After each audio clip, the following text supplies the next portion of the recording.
Homefront multiplayer is large-scale warfare. Complete and total bedlam. Epic vehicular warfare. Fast-paced, exciting, and fun. Homefront multiplayer takes place during the occupation wars. This is the time when the Korean army was invading the US after a deadly EMP attack and cyber attack. The remnants of the US military are kind of off, still trying to hold on and fight off the Korean invasion as best they can. The battles really take place in various locations, from suburban cul-de-sacs to department stores to a highway interchange, so you get to experience a wider swath of America.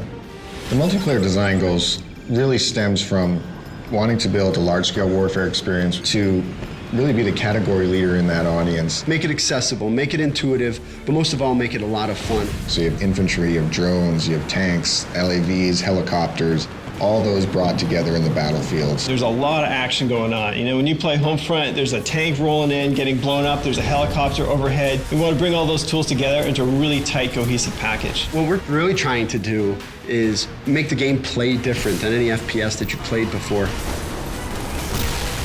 The whole idea behind vehicles and Homefront is you should get in and start having fun right away. This is not the kind of game where you need to spend 2 hours learning how to fly a helicopter. Battlepoints really gives us an in-game economy. So you're doing actions in the game, and every one of those actions is earning you points. So Battle Points basically allows us to put a price on each vehicle, to put a price on every special weapon. Rather than just saying like, oh great, you captured that objective, here's some experience, we're saying, hey, you captured that objective, that's great, now here's a tank. You can buy everything from tanks, helicopters, to drones, to additional ammo for your RPG. The idea with Battle Points is buy what you want when you want it.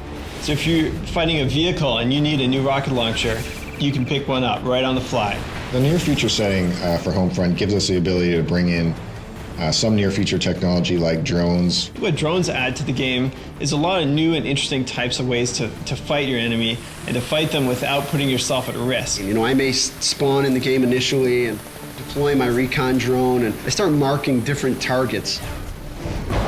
Ground control, everyone races for these 3 objectives, and then when you capture an objective, you start gaining points.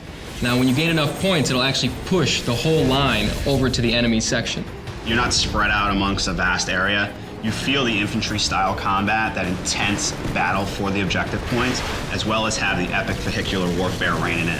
Ground control is different from other objective-based game modes because you get to fight over new spaces. The objectives will move to different locations, and you'll have to use new strategies when you get to those areas. So in essence, you're not just playing on the same map for 12 to 15 minutes, you're playing on 2 or 3 different maps, because all the gameplay is localized around those objective points. And as players start earning points, you're going to start seeing some tanks on the field, some helicopters. The battlefield evolves in a way that you see something different every minute that you're playing. Homefront is doing dedicated servers. In console games, you can get up to 32 players. In PC, obviously, it's even more important to have dedicated servers. After Homefront ships, I'm probably gonna kick back by playing Homefront and destroying noobs online. It's interesting, as a developer, you have pretty much like one day where you know a lot more than everyone else at the game. After that one day, you're getting your ass kicked like everyone else.